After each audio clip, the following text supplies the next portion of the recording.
What is it that drives humanity? I asked a friend if I could interview him and get his perspective on what makes us chase our dreams. I first met James Blackburn when we were both extras on the movie Beer Fest in 2006. Okay, so we are rolling. I'm here with James Blackburn, the subject of my documentary Biography.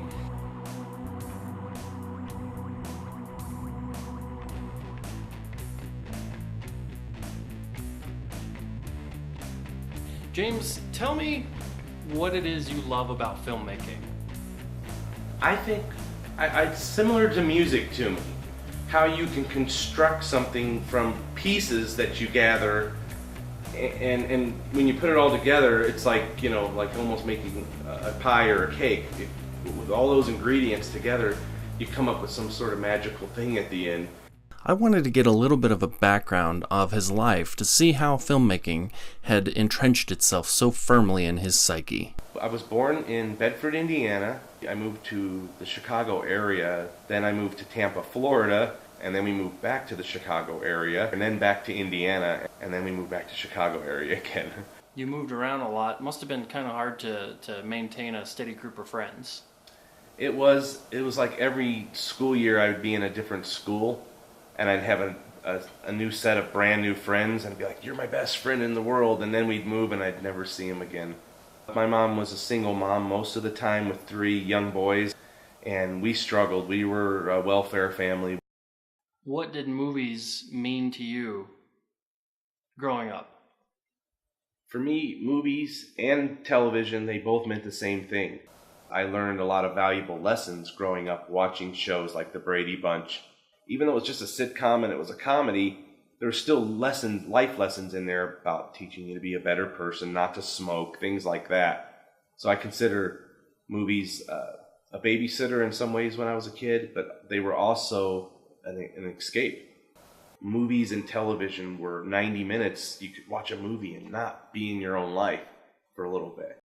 While living in Chicago, James got his first taste of Hollywood when he was cast as an extra in The Negotiator with Samuel L. Jackson and Kevin Spacey in 1998. Not long after, he moved to New Mexico where he joined a troupe of gunfight reenactors. Sheriff! They're robbing my bank! So do something! Oops. It was his experience with the New Mexico gunfighters which landed him several featured roles in Western-themed productions in and around New Mexico. He played mountain men, explorers, and soldiers. He was even allowed to shoot at Russell Crowe and Christian Bale for the final shootout in James Mangold's remake of 3:10 to Yuma. What is the one thing that you're the most proud of? I'd say The Lone Ranger comes to mind. Almost everything that Army did in the movie, I did at first. It's an accomplishment because it was hard. It was a hard job. As much as rewarding as it was, there was a lot of long days and a lot of intense weather on that one. But yeah, Lone Ranger. That's my quick answer. Lone Ranger. A lot of you may recognize him as Mr. Army Hammer, and he is the Lone Ranger. No. James is the Lone Ranger.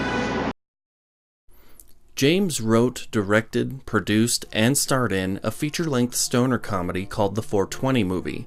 It has seen limited success, but was obviously a labor of love, taking over a year to make. I asked him why, despite this accomplishment, he lists his stand-in work on The Lone Ranger as his proudest moment. That's a good question because, to be honest with you, I spent about as much time on the 420 movie as I did on the Lone Ranger. Well, to be honest with you, the 420 movie, the exhaustion level wasn't quite the level it was on Lone Ranger, where I was there 5 to 6 days a week for 7 months in a row. And it was a movie that, I made for fun.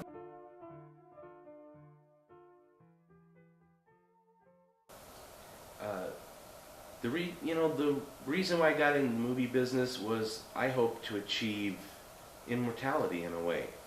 We're only on this planet for a very short amount of time, and if I'm in movies, 100 years from now, if the planet's still here and the humans are still functioning, those movies will still be watched. And people will see me standing next to Peter Fonda and Marissa Tomei and Steve Zahn, and they'll say, I wonder who that guy was.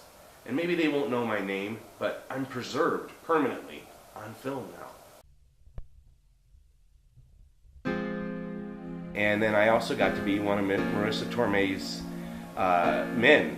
She had 4 guys. The name is Tomei. You mean Marissa Tomei, right? What did I say? You said Torme. No, I didn't. You said Torme.